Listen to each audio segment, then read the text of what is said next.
அரசு மதுபான கடைகளில் பணிபுரிகின்ற பணியாளர்களை பகுதி நேர ஒப்பந்த பணியாளர்களாக வைத்திருப்பது சர்வதேச தொழிலாளர்கள் சட்டத்திற்கு இந்திய தொழிலாளர் சட்டத்திற்கும் எதிரானது என தமிழ்நாடு டாஸ்மாக் ஊழியர்கள் சங்கத்தின் தலைவர் கண்டனம் தெரிவித்துள்ளார்.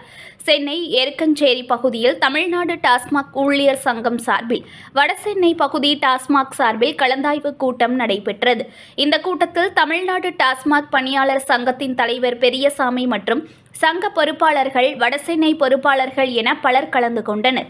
இந்த கூட்டத்திற்கு பிறகு செய்தியாளர்களை சந்தித்த மாநில தலைவர் பெரியசாமி கூறுகையில், தமிழ்நாடு முழுவதும் 5000 டாஸ்மாக் கடைகள் உள்ளதாகவும் இதில் 30,000 ஊழியர்கள், விற்பனையாளர், மேற்பார்வையாளர் மற்றும் பல்வேறு பணியாளர்கள் பணிபுரிந்து வருவதாகவும், இந்த பணியாளர்கள் அனைவருமே தமிழக அரசினால் பகுதி நேர மற்றும் ஒப்பந்த ஊழியர்களாகவே 21 ஆண்டுகளாக வைக்கப்பட்டுள்ள நிலையில் இதுவரை இந்த பணியாளர்களுக்கு எந்த ஒரு அரசு சலுகைகளோ பணி நிரந்தரமோ செய்து கொடுக்கப்படவில்லை என்றும், எந்த கட்சி ஆட்சிக்கு வந்தாலும் டாஸ்மாக் பணியாளர்கள் தொடர்ந்து ஒப்பந்த பகுதி நேர பணியாளர்களாக வைக்கப்பட்டு இருப்பதாகவும், இது உலக பணியாளர்கள் சட்டத்திற்கும் இந்திய பணியாளர்கள் சட்டத்திற்கும் எதிரானது என்றும் கூறினார்.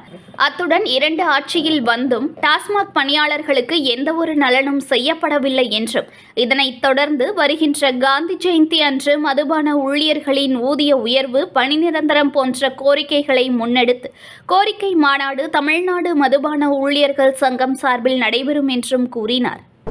ஆண்டுக்கு 50,000 கோடி ரூபாய்க்கு மேல் அரசு வருமானம் பெறுகிறது.